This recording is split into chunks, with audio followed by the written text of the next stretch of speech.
Hello, everyone. Welcome to this webinar. I am Mahlaka, and I am with the Daily Maverick. This afternoon, we will be talking about money, wealth creation, achieving financial freedom, retirement, and investing as well. Warren Ingram is, in my view, the best person to talk to about all of these things. Warren is an award-winning financial planner with over 25 years experience. And you've probably seen or heard him on television or radio. And Warren wrote this book over here. I'm not sure if you can see it. Let's get a proper shot of it. There we go. Excuse the mess of my copy of the book. The book is called Global Investing Made Easy, Your Wealth Creating Guide to the International Markets. You can purchase a copy of Warren's book directly from the Daily Maverick shop during this webinar. You will get free delivery wherever you are in South Africa, and all proceeds from the shop go to supporting independent journalism. Warren will be with us for the next hour to talk about his book. So please don't hold back, engage us, challenge us, and let's make this discussion as interactive as possible, in fact. So Warren, hi there. Thanks for joining us. Thanks so much for the great introduction. I'm looking forward to the show. Absolutely. Now the starting point, Warren, is when we talk about global investing or offshore investments, the discussion is often framed as taking your money out of South Africa because the country's either in decline or becoming a failed state. Some have argued. So, take your money out of SA as quickly as possible. You are experienced, as I said, over 25 years of experience. You've seen many economic cycles, stock market crashes. What is your feeling about South Africa as an ideal investment climate currently? I think it's one of those situations where we're presented with a lot of opportunities, and at the same time we're presented with a lot of headwinds. A lot of things to be concerned about, and I think that always to me sounds like the best place and the best time to be investing, because you sit in an environment where a good portion of investors are concerned, a good portion of investors are looking for ways to exit their money out of the country. And then you find those with longer vision, with deeper pockets, potentially looking at great opportunities that are being offered at very good prices. So the answer, I think, is fairly typical for South Africa. I would say kind of over the last 500 years, we step to the edge of disaster. We look over the cliff and we step back. And if someone said to me, what's the outlook for South Africa, I would say it's probably not as terrifying as some of the pundits would want you to believe. And we probably won't achieve the full potential that we can. We're always going to be somewhere in the middle. And to me, that means we always present great investment opportunities for the savvy investor.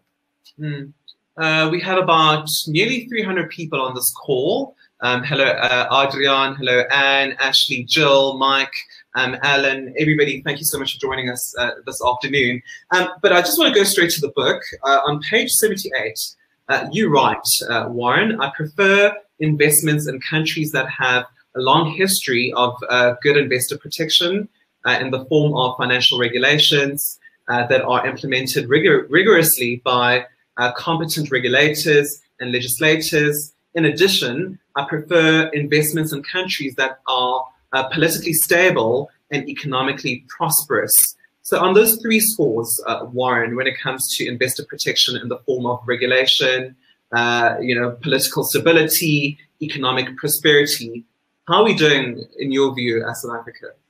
We're doing fairly well on the first point. So maybe a little bit of context there, Ray, to that comment.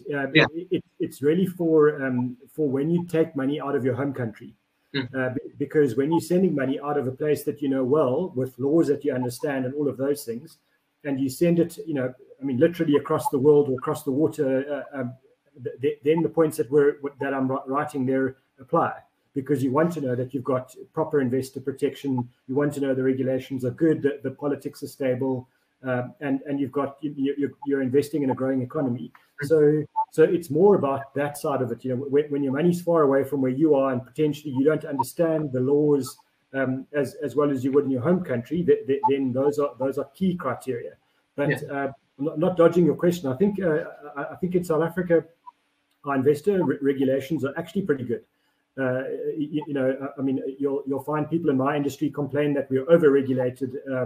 That forever we get more and more laws, and they're always around, protecting the clients, etc.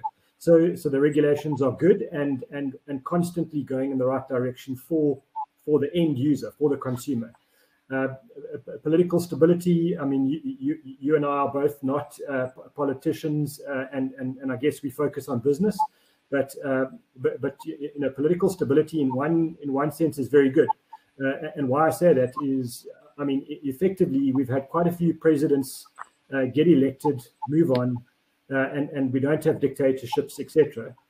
We do have a vibrant democracy. Whether the political parties are up to the job is one issue, and I think I feel the incumbents potentially not being held to account by viable political opposition. So the number of non-voters in South Africa is huge, and it's increasing all the time, which tells you that there are a lot of people in South Africa that would love to vote for another party, and they haven't got one they can vote for. And so that, if I'm in marketing, that sounds like a great business opportunity to fill a gap. And then economic prospects, I feel we've probably jumped off a cliff, unfortunately, with President Zuma. And so we stopped, we kind of stopped digging a hole for ourselves once we jumped off the cliff when President Ramaphosa came in.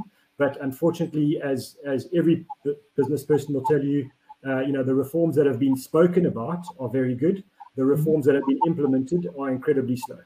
And so we need to see accelerating reform and accelerating infrastructure investment, deregulation of business to some extent, and I think we need to restructure the balance of the country. I'm going on. I know I'm blabbing, but my kind of pet hate would be that when we talk about NEDLAC, which is meant to be business, government, and labor, I view that, and I might be cynical as saying that that's business on the one side, government, labor on the other, because who is in government? It's labor, right? I mean, it's COSATU's part of government, so they're going to fudge it and tell us that there's a big gap, and there isn't. So we need to kind of get that balance between business, labor, and government right. It shouldn't be too business focused to the detriment of our people. That's wrong. But certainly that would be the one thing. If you said to me, what am I most concerned about?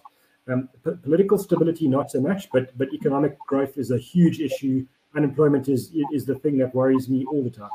Yeah, but in summary, you are cautiously optimistic about South Africa. Your optimism is measured, I think you said in our pre-discussion, right? A perfect point. So exactly. I think it would be wrong to be irrationally exuberant about South Africa's prospects, where you just say everything's fantastic, we have no problems, the only trajectory is up. I think we have enormous problems, but they're incredibly well documented by your colleagues in your industry, and by everyone driving on any road, or as you've said off air, trying to get a driver's license, etc. We know our problems, but we don't always focus on the positives, and I think we have a lot of positives, and I think we can get somewhere fairly quickly and fairly easily if we just take action. Yeah. Interesting. So you start the book, Warren. You don't go directly into global investing or offshore investments, but I think for you the starting point in the book is about the importance of having a personal vision and people understanding why they are investing in the first place. It could be investing or saving for the short or long term. Why is having a vision helpful as a starting point before doing the actual work of investing? I think the thing about money is that it's directly related to our behaviors and to our habits, let's say. And one of the things about human beings is we're not designed we don't have it in our brains to think about 20 years away, and think that that's equally important as to the next 5 minutes or the next 10 minutes. We're designed for immediacy. And so if you're going to do something which is unnatural for you as a human being, which is to not spend money or to put money aside for your future self, then you need to find a motivation that's incredibly strong for you, that will allow you to make those trade-offs between saying, okay, I'm not going to buy the new car, or go on the expensive holiday, or whatever it is, buy the extra cappuccino. I'm going to take that money and I'm going to set it aside for my future self. And to just do that wouldn't be a strong enough motivation. So what you need to do is say, whatever's important to you. So for me specifically, what really motivates me is going to see new countries, new islands, new game parks, whatever the deal is. And so setting aside money to say, well, I'm going to set aside money for my future self. And once I've achieved my goal for the year, I'm going to then be able to set aside some money for my immediate pleasure, for being able to go on holiday or plan a trip, in the post-COVID world. And then it allows me to kind of fulfill a vision. And even that future self, I would say to you, you actually need to plan what that looks like. So if you want to get to your financial freedom point, let's age 55 or whatever the deal is, have a picture of what that house will look like. Have a picture of the village you're going to stay in. Have a picture of if it's a coastal village or an inland village or a kind of the top of a tall tower in New York, whatever it is. Have photos of those things. Put them on your on your laptop screens, on your desktops, and make them things that will inspire you all the time to make those trade-offs. And then you get to the right money behavior. Yeah. I mean, also, when it comes to, you talk about, financial freedom, you also want people to define what financial freedom means to them. And I think I've made the mistake of thinking that financial freedom means being wealthy and being financially free. What does financial freedom mean in the first place? And what does it take for people to actually reach that place, you think? So financial freedom, to me, there are 3 steps. The first is you need to get to debt free, and that's a very easy thing to say and an incredibly difficult thing to do. The average person in the world, does sit with an enormous amount of debt, one form or another. And so financial freedom is get debt free. Then step 2 is build an emergency fund which covers 3 to 6 months worth of your expenses. And then the last step is build an investment base, a base of whether it be shares, unit trust, exchange traded funds that will provide enough income for you every year to cover all of your expenses. So that's financial freedom. The difference between financial freedom and being wealthy is that I always love to talk about the advocate who arrived in my office sitting with an investment asset base of about 50 million rand. Now, in any currency, anywhere in the world, you convert 50 million rand into dollars, pounds, euros, it doesn't matter. That advocate is wealthy by anyone's standards. But the truth is that advocate was not financially free because he spends 5 million rand a year. So he's spending so much money in a year that if he stops working, he will destroy the value of his capital in probably 10 to 12 years. And so financial freedom is definitely not about wealth. And to the second part of the question, how do you get there? The starting point is if you control your expenses, if you get to the point where you say to actually live a kind of a fairly simple, basic life, I need, whatever it is, 30,000 rand a month. Then asset base you need to fund 30,000 rand is not a huge amount of money relative to someone who says I need 130,000 rand a month because they need a much bigger asset base. So I think having limited expenses that you control is a key step, but the first 2 are more important than that. In other words, get yourself debt free. That's a huge problem for a lot of people. Then get that emergency fund, and then once if you want to know what that number is, what's your lotto number if you want to be able to get to financial freedom. It's really simple to work out. You take what you would spend in a typical year. And you multiply that by 25.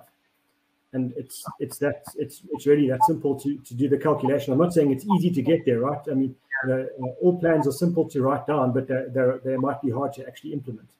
Yeah, sure, Warren. I'm going to play devil's advocate here because it sounds like I have to make a lot of sacrifices. And the retort would be, but I work hard for my money. I have to spoil myself. And Warren probably wants me to sacrifice the cup of coffee I buy every day at a coffee shop. Come on, Warren. You're not asking for a lot, basically. But I'm asking you to do nothing. It's all about you. So the point is we pull all the levers when it comes to money. We decide what we want to spend. We decide how we want to spend. We also need to decide when we want to get to financial freedom. So if you said to me, it's really important that I get to financial freedom before the age of 50, then you're going to have to make a lot of trade-offs now to get to that point. Whereas if you said, look, I love what I do. I don't need. I'm not an athlete. So I can do it. Well into my 60s or 70s. So financial freedom for me is, I'm happy to achieve it at 70 years old. Then I'd say to you, you can make lots of a lot fewer trade-offs now. You can buy many more cappuccinos, many more coffees, go on many more holidays, and enjoy the life you have now. But understanding that your trade-off is you are going to have to work. It's not that you can get to age 60 and say, I want to chill now and not work at all, because your trade-offs were made early in life, which is I want to spend more now. And I think life is about balance. I wouldn't say go and become a hermit on a hill and do nothing, spend nothing, just save everything, because we're not designed like that. We need to have rewards, daily, weekly, monthly, but just set them. And my problem with money generally is we tend to let our money control us. We don't control our expenses. We get the first time we start working, we get a credit card from the bank, and it's so easy just to swipe. And nowadays you don't even need to swipe. You can just tap your phone. And so what happens is we build up this spending habit and this debt issue because we've taken no control. So to me, if you want to get to financial freedom, my view is it's about you and your choices, but then exert control over everything: the way you spend, where you spend, how you spend, and on what you spend. And there must be things in life where you say, gee, I'm really wasting money on something that doesn't give me a lot of joy. Sure. I'm doing it because it impresses other people, or it gives them joy to look at me driving a fancy car, but actually it does nothing, because I think COVID must have taught us a lot now. That we have these South African. It's so cliched, but South African men especially tend to overspend on cars. Drive around Cape Town or Joburg and see the cars. Now in COVID, how helpful is that car when you're all sitting at home locked down, and what joy do you get out of it? So I think it's those kinds of trade-offs that we can make, but it is all about you at the end of the day, saying what do you want to do and when do you want to get to financial freedom.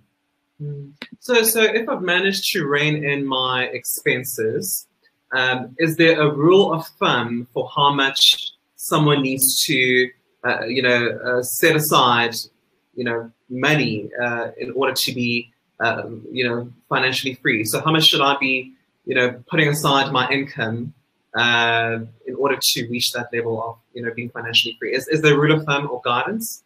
There is a nice range, I think, which is, if you said financial freedom for me at age 65 is fine, I'm happy to achieve that, then I think you can set aside 15 Rand out of every 100 that you earn.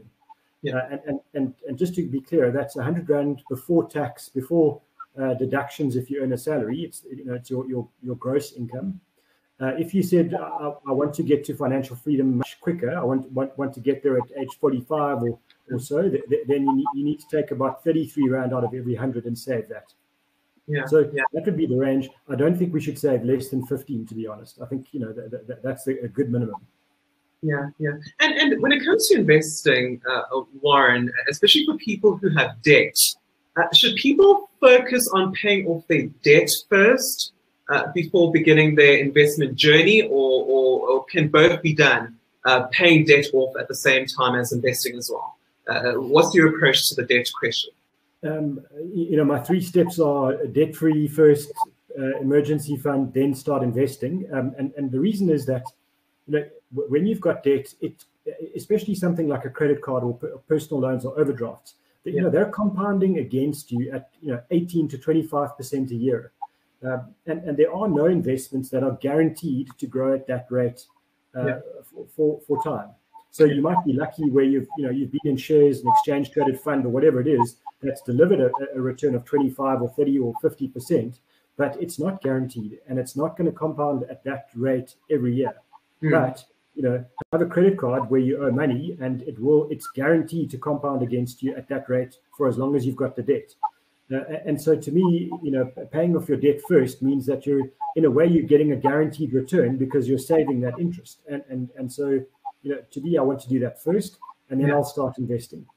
Having said that, it is important to know yourself as a human being to say, well, if I just do this, if I only ever pay off debt, I'm not going to get motivated by seeing an investment grow on the other side.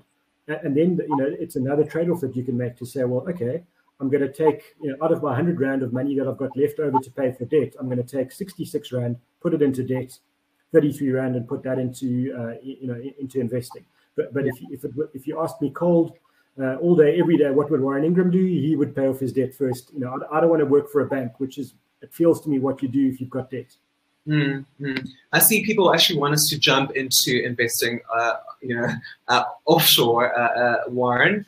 So we might as well just go there.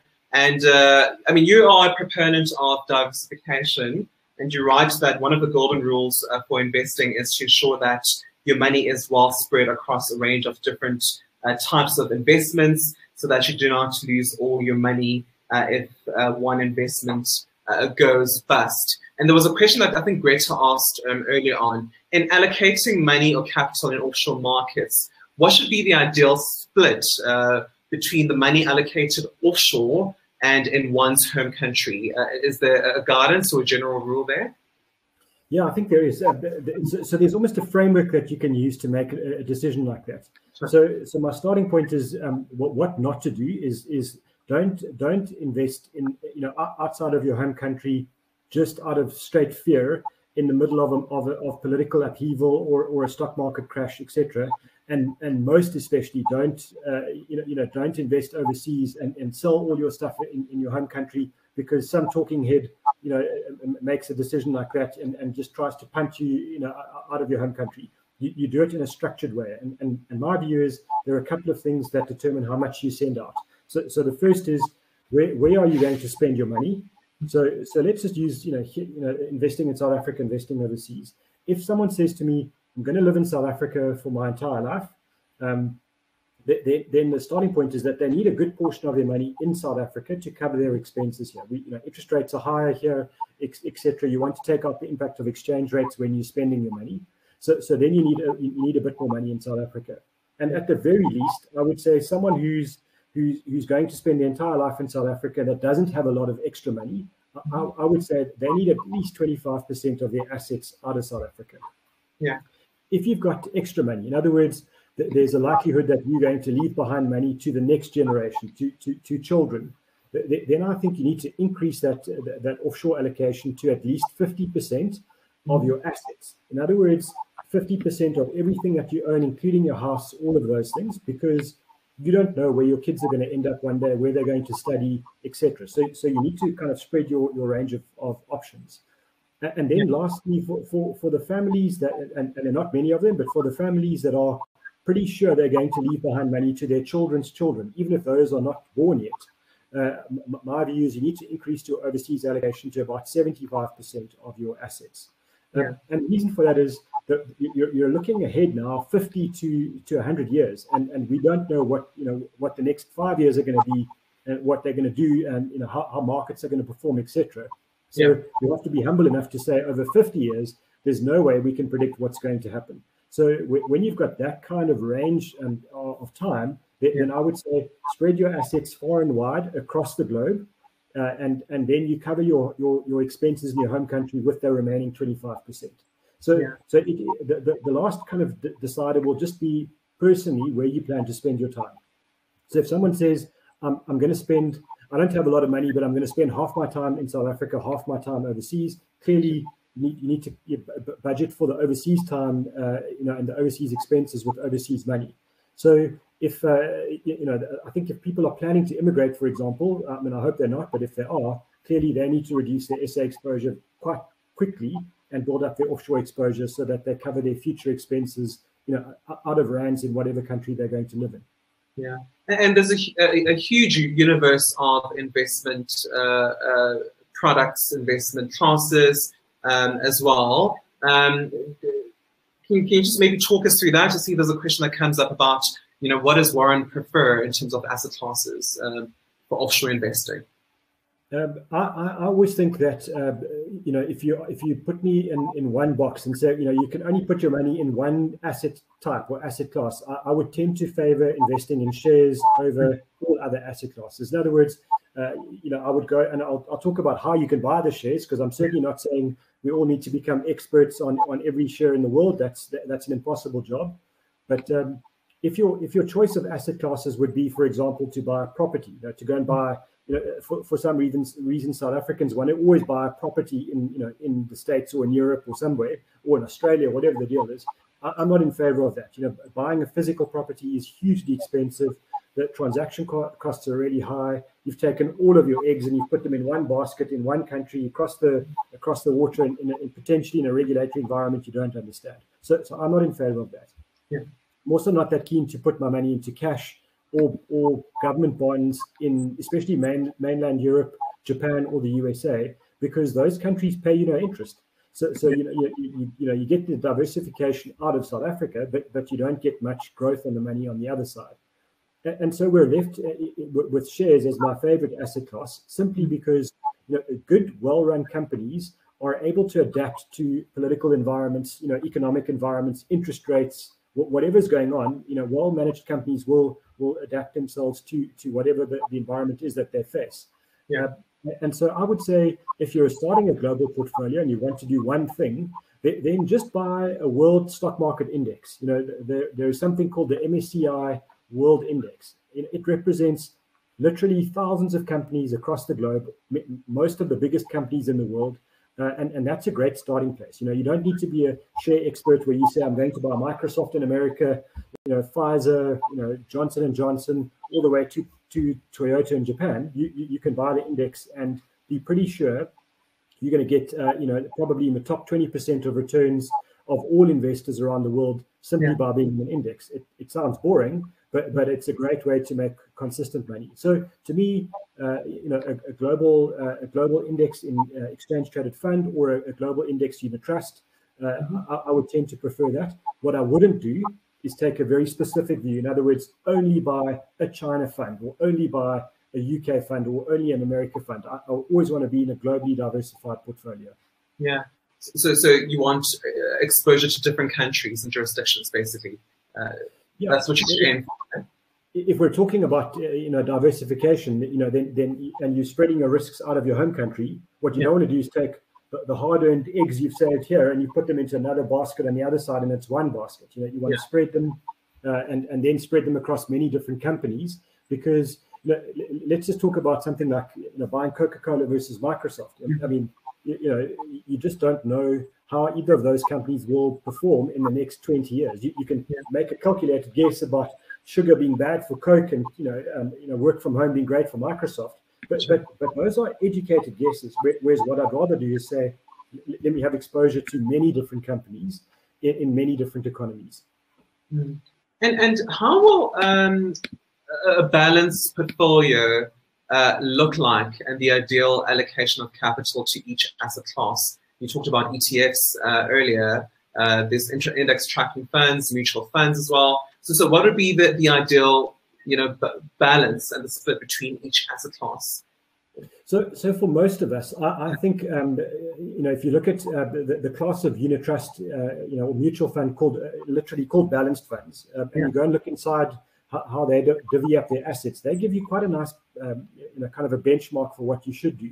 And I think somewhere around, 2/3 to 75% of your assets, if you invest that in shares, that's a good starting point. And if you take the balance of the money and you split it equally between cash, government bonds and property companies, not physical property, I think that's a very nice asset mix. important to note that you do want a split of assets across different asset classes as well, not just 100% in shares. The only time I would allocate 100% of my money to shares is if you're enormously wealthy, where stock market volatility means nothing to you because you're never going to spend all the money you've got, or if you're very young and you actually want to build out your asset base for the next 20 or 30 years, and you've got so much time on your side that actually market volatility is just not a big concern for you. Then increase your share allocation. On the other side, why should people have less than 2/3 in shares? My view is, if you really understand yourself that you're not going to deal well with stock market risk, where the stock market goes from 100 to 80, and suddenly you're going to panic and you're going to sell, then if your appetite for risk is very low, then reduce your exposure to shares, increase your exposure to cash and bonds, and maybe not property companies, because you're managing yourself. But if you can tolerate the volatility, the kind of the rocky road, the high tide and the low tide of markets, then I think a good allocation to shares of that 2/3 to 75% is ideal. Yeah. In fact, Jill Murray asks, could Warren comment on whether he prefers exiting the money or buying a tracker such as the MSCI and NASDAQ while keeping one's money in South Africa? Okay, so we're talking about the jargon for that is called feeder funds. So just to explain that, so if you take money in South Africa, you buy an exchange traded fund or a unit trust that is rand denominated, but it then takes all of its money and sends it all overseas and is fully invested globally. When you decide to sell it one day, you'll get the money back to you in rands. So what's happening is you're getting an exposure of the global markets, as an example, and you're getting the exposure of the rand versus the dollar. So you're getting a lot of the benefits of those feeder funds. And I think there's nothing wrong with them. I think they're very good.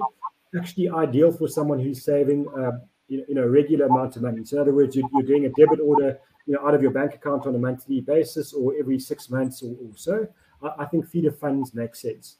But when you're investing large amounts, and to be large amounts, we're talking about now getting up to the 500,000 rand as an absolute minimum, but in the then millions of rands, then I would prefer to send my money out of South Africa and actually get it invested overseas. And the reason for that is when you're investing larger amounts, the foreign exchange fees that you're going to pay the banks to convert your rands into dollars gets less because you're investing a larger amount.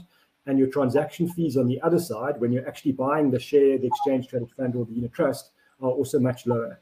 So to me, I think ultimately the goal is, proper diversification is having the money invested overseas.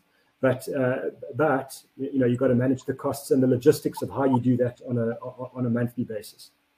Yeah, and when it comes to, let's stick to the cost question, because any investment comes with fees, and you tell people in the book that they need to watch out for costs such as management fees linked to some of the products as well. Just how important is it to watch those costs, Warren, especially if you're investing globally, that is? Yeah, to me, asset mix, we spent a bit of time on that, is possibly the biggest determinant of performance over time. So getting your asset mix right is critical, but costs is right up there as one of the most important things to focus on, because a lot of the time we get sold products by the product providers, and they'll say to us, gee, buy this product because it's got these tax benefits, it's so convenient, it's so easy, you can fire and forget and all of those things. But what they're not really focusing on is that the product costs you 3 or 4 or 5% to buy, and 2 or 3 or 4% a year to own. And in the global markets, to get a return consistently of around about 5 or 6% a year in dollars is quite a tough thing to do. So if you're paying 2 or 3% a year in fees in dollars, you're sacrificing half of your growth simply in costs. And so costs is a huge issue. And I think people say, well, what's an ideal cost? And I think product cost, where you're buying the share, the bond, whatever it is, the unit trust, you want that cost to be no more than about 1 to 1.5% a year as an absolute maximum. Right. And so that's a key point. But if you're in the space where you're paying 3 or 4% a year, you need to make a change, desperately quickly. And if you're in a product where you don't understand those costs and you can't see them, ask the hard questions. Don't be afraid to ask those questions. You need to demand that information. It's your money. Don't be shy to say, I don't know what I'm paying. Tell me. That's your right. It's your money.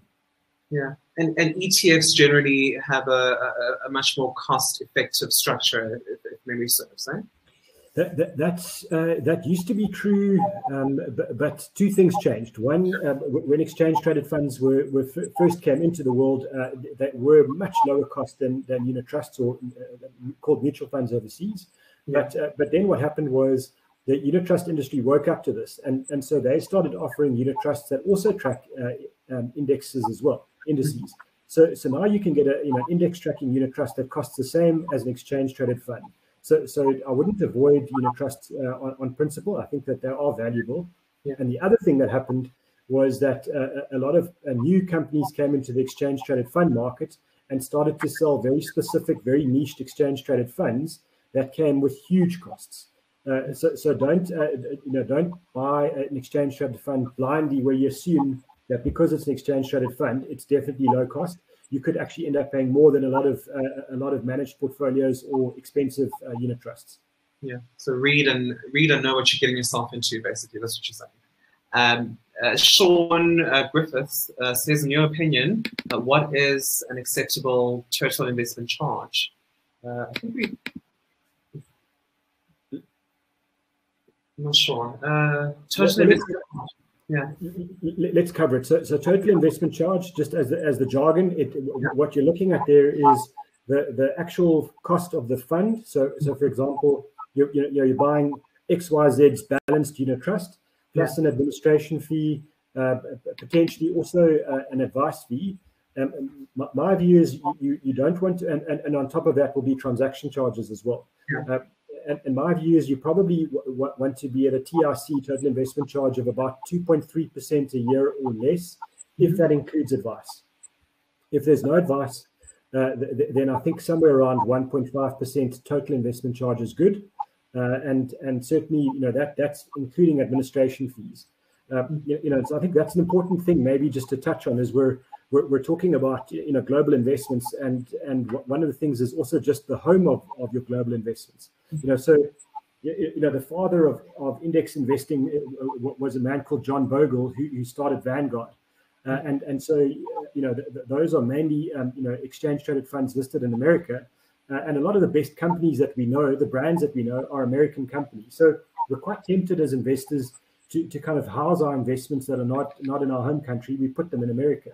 But it's important to know that when you're a non-resident in America and you put your money in America and you die, you're paying away 40% of your investments once they're over $60,000. And I don't want to pay the American taxman any money that I don't need to. So my view is, you've got to be really careful about where your money lives. The jargon for that is the jurisdiction or the domicile of your investments. So, the TRC, or the transaction charges of owning an investment, and the ongoing charges are relevant, but they also need to be weighed off against, for example, the domicile question. So the fact that you can buy, the Vanguard World Index and it might only cost you 0.1%, that sounds really attractive to me, right? I mean, we're talking about charges, and I've just told you that 1.5% is okay. So why on earth shouldn't you just go and buy the Vanguard, ETF listed in America? And the reason is because of the tax implication. You kind of lose 40% of your estate or your overseas assets. That's a huge cost. So you might need to pay a slightly higher TRC for an investment that's listed or housed in a place like the Channel Islands or in Ireland or Luxembourg or Switzerland. And yes, the running cost might be a bit higher, but those places don't charge non-residents any kind of taxes. And that's a critical point in your global investment portfolio. Yeah. And if the cost is at 1.5%,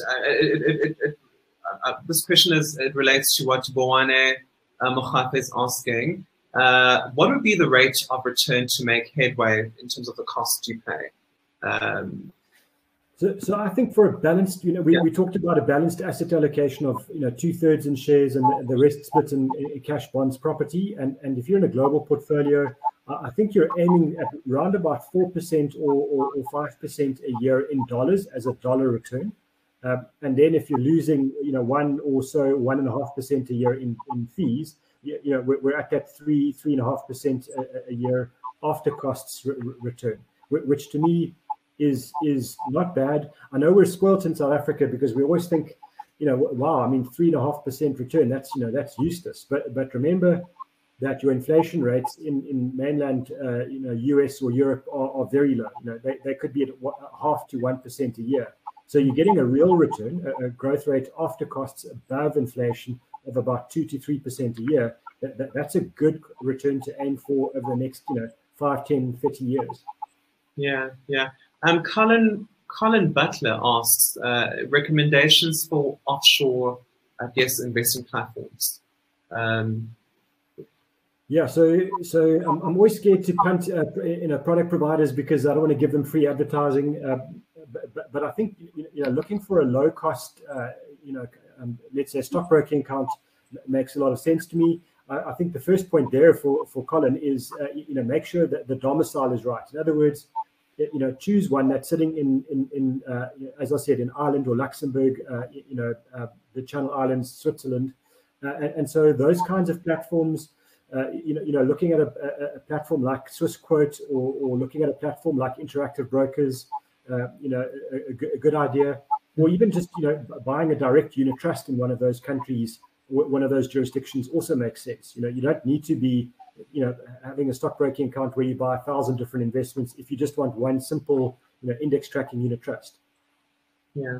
I knew this question would come up, Warren. Cryptocurrencies. There is a chapter, a short, chapter in your book about cryptocurrencies. What excites you and what concerns you about cryptocurrencies? So I think it feels to me a lot like the promise of the internet way back, in the late 90s and the early 2000s, where we were in an environment where we could see the potential of how the internet could change the way that companies were going to operate, how many more opportunities would arise. The problem was that the earliest companies that were listed that could offer us an investment opportunity, almost all of them don't exist today. Almost all of them went bankrupt. So the fact that we can see the promise of a technology, a new way of doing things, I think that's what, that the kind of broader, I don't want to just say cryptocurrencies because I think it's too constrained. So the kind of broader, they call it decentralized finance ecosystem. The jargon is DeFi, right? I'm sure you know, but for the people watching. So there is a huge promise being offered with this DeFi system.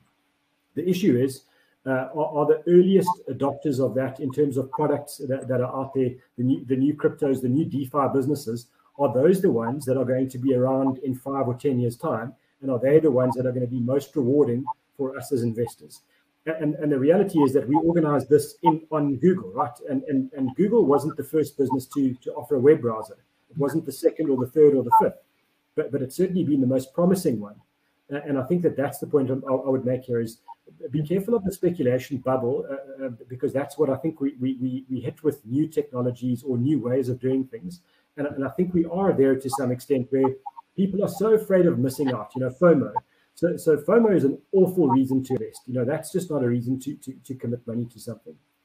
So I would say I'm kind of happy to be a patient observer of how this unfolds, and I will make a solid investment decision into a decentralized finance business or ecosystem at a point in time when I can see the long-term business prospects of the thing I'm buying, not the technology and the promise of the technology, but rather of the business. So if I was looking at it now, I would be saying, what companies are providing, the kind of the hardware, and the nuts and bolts to the industry. And I'd rather buy those now than the companies that are promising that they're going to change the way that money works in the world. Because the truth is, none of us actually know how this story unfolds. We've seen a similar kind of movie, but we don't know exactly what this movie is going to do at the end. Yeah, and also what concerns you about cryptocurrencies is also the volatility as well. And I think we've seen this week with, Evergrande, and concerns around there, and Bitcoin was hit enormously this week. And so, an investment that moves up or down by 50% in a day or 3 or 5, what we need to be clear on is that that's not really an investment. If it's got a history of doing that, that's something that you use to speculate. That's something that you use to trade. It's not something that, someone who says, I've got a day job, I run my business, I've got a family, I've got a life, and that's not what someone like that should be saying. I'm going to put some money in and be sure of taking a reasonable chance that that's going to grow over time. That's the kind of thing that people who spend 8 or 15 hours a day glued to a screen, monitoring how things are moving at a rapid rate and trying to make profit on movements, traders, that's the space for traders, not the space for long-term investors. Yeah. Jay asks, if you invest in global ETFs in SA, does the investment amount get deducted from your annual allowance of SA residence? So if you're buying a feeder fund, in other words, a rand-denominated global fund, then it doesn't form part of your allowance at all. So you can you can put in millions and millions of rands every day if you've got the money and the inclination. The only time that it affects your actual allowance is when you convert your rands into dollars yourself. You put it through your bank or a financial institution, and the money gets sent overseas. And as a reminder, we can do $1 million a year as part of our discretionary allowance without applying for tax clearance. Mm-hmm. And then we're allowed to do 10 million rand a year once we've got a tax clearance to send money out. Yeah. Peter asks, how to be sure to avoid CITES? Is that tax? Memory serves. Tax. CITES, yeah. We've got some pretty savvy viewers. CITES is the death tax that I was talking about. That especially that you would get charged in a place like the US or the UK. So if you want to avoid CITES, then the truth is, how's your money in a place like, I know I'm repeating myself, but it's an important question. So how's your money in a place like Ireland, Luxembourg, Jersey, Guernsey, Isle of Man, Switzerland? Because those countries, they don't levy taxes on non-residents. So they're well regulated. It's not as if you're dodging tax, because you're always going to pay tax in your home country, but you're not paying double duties or death duties in another country where you end up paying 40% overseas, and you might have paid 20 or 25% death duties in South Africa. Yeah, this session is becoming a Q&A now, Warren. But we've got we've got 3 questions submitted before this webinar. One person asked, what are the capital gains tax implications for investing in offshore markets? So you are going to pay capital gains tax when you sell the investment, and so what will happen is, let's say you send your money out, today, and it goes out at 14 rand to the dollar. I mean, I know the exchange rate's not exactly 14, but I need to do simple maths here. And then you buy an investment on the other side for $100. When you sell that investment one day and you sell it for $150, then what happens is you take the $50 profit that you've made on the investment and you multiply it by the exchange rate at that time. So if the exchange rate has gone to 15, then you're saying my $50 times by 15, that's going to be the value of the capital gain that you've made, and that needs to be included in your taxes in South Africa at the inclusion rates that apply to you. Yeah, a lot of people are taking us back to the cryptocurrency discussion, Warren. So there's a lot of interest around there. Buwane asks, why are cryptocurrencies so difficult to regulate? But I thought there's an increasing move around the world to regulate cryptocurrencies. But Buwane asks, why are cryptocurrencies so difficult to regulate? By their very nature, and both the philosophy and the way that they get implemented, the idea of the earliest cryptocurrencies, let's use Bitcoin as an example, is it specifically wasn't regulated by a central authority somewhere. It wasn't regulated by the American Reserve Bank or any reserve bank or any authority anywhere. It was a self-regulating system. So yes, there was a creator. No one particularly knows who it is, but once people had started to build up their store of coins, they got the ability to vote on how the system should work and how it should be regulated. So it really is designed, especially the earliest cryptos were designed to move away from central banks, to move away from governments, where people felt that governments were dealing with the monetary system badly. And so it's hard to regulate because it's designed not to be regulated is the one part of the answer. And secondly, there's unfortunately a lot of anonymity around cryptocurrencies. Actually, who owns them? Where are they? So you might be kind of an account holder with your money sitting in a wallet, but it's very hard to know who you are. And that's the downside of cryptos at the moment, is that they're also a place where a lot of criminals build up a lot of their store of wealth. It's where a lot of money from kind of drug running and people, human smuggling, all of those kinds of things, they're benefiting enormously from the way that cryptos work at the moment, and the fact that they are hidden from regulators. So you're right, Ray, that regulators are looking at this and trying to get better at understanding them and regulating them, but they were designed not to be regulated in the early days. That's really the reality. Peter asks, what is the best dividends paid or accumulated? Or what is the best between dividends paid or accumulated? So you get unit trusts overseas that offer the two classes. So what he's talking about is one class of unit trusts is called an accumulation fund, and the other one is a distributing fund.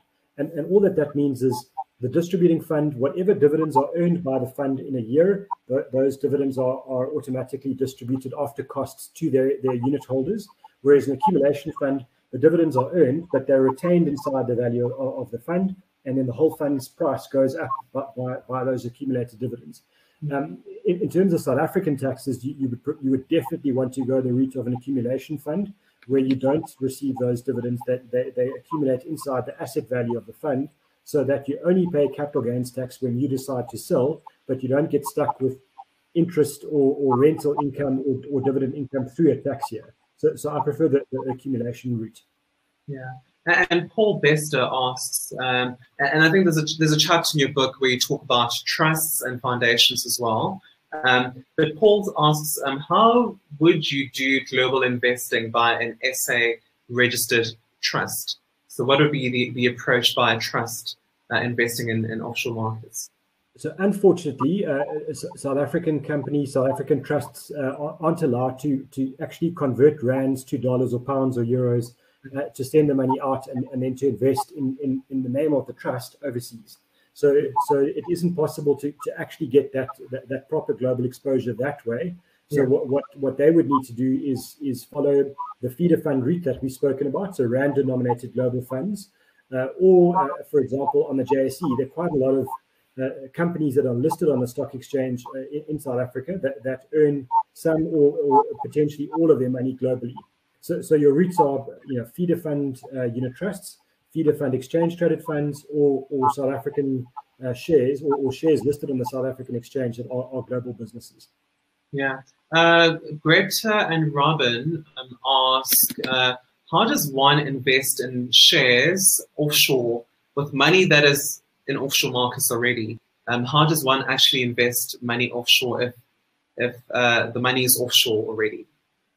So I'm assuming it's sitting in a bank account. So your starting point then will be you need to open up a stockbroking account in a proper jurisdiction, a proper offshore jurisdiction, and then transfer the money from your bank account, if it's a dollar account already, into your dollar stockbroking account, and then you start to buy the shares.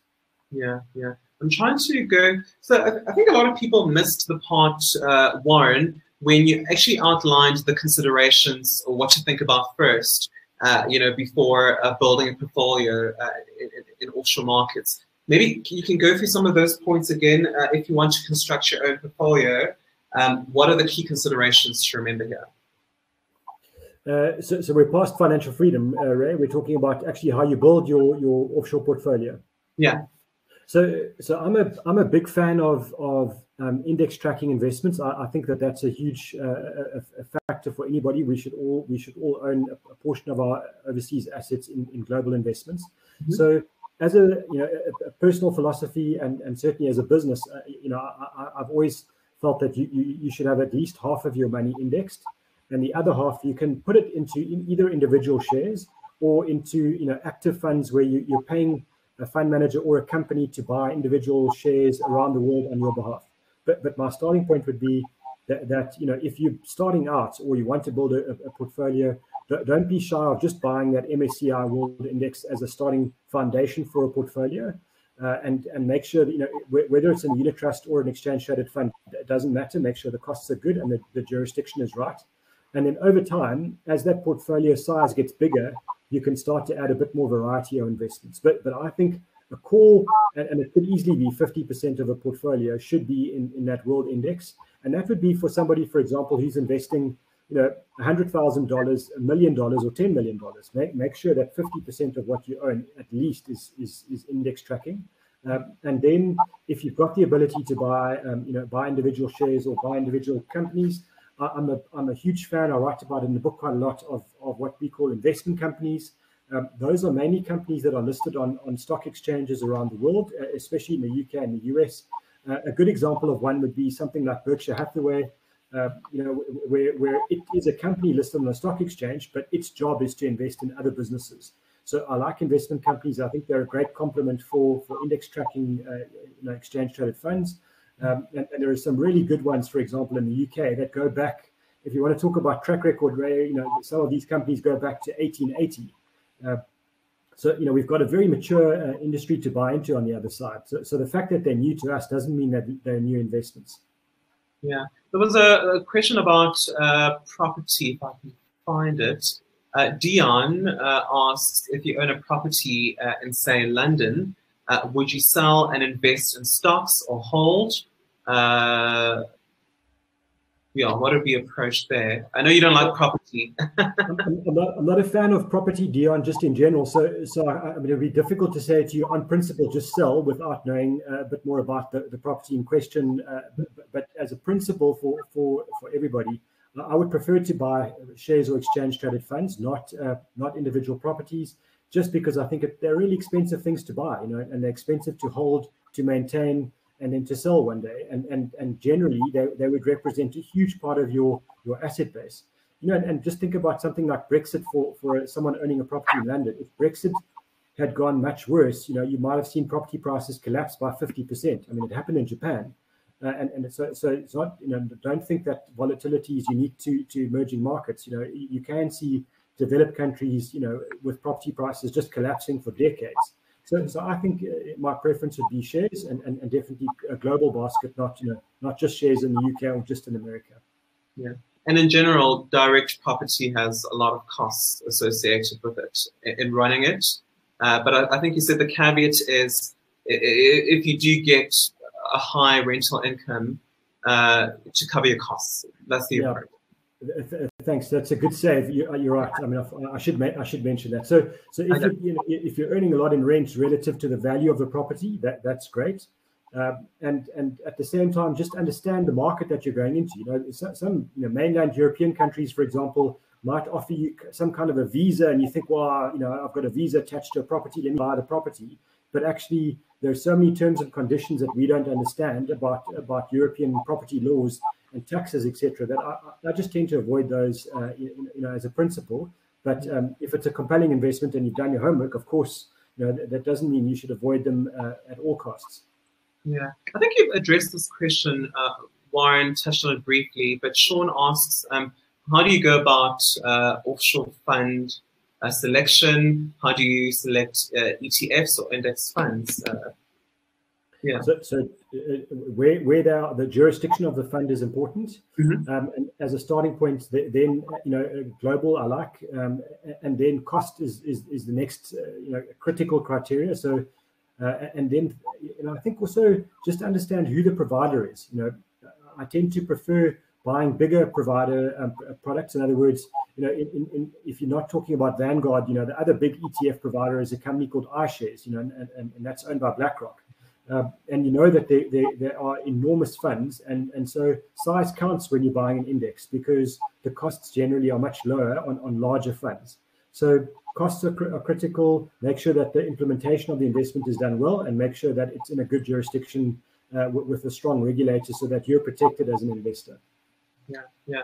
I think running out of time. We've got less than a minute left, but I think we managed to answer every question that's on the chat box. I again, pick up Warren's book. It's a very comprehensive book, and I think all of your questions will be answered in the book itself. It's a great read. It's quick, and Warren has a really conversational writing tone. It feels like I'm speaking to a buddy over beer or tea. Warren, thank you so much. It was lovely speaking to you, and everybody who participated in this webinar. Thank you so much, Warren, and everybody have a great Heritage Day. Take care. Thank you so much. Bye-bye.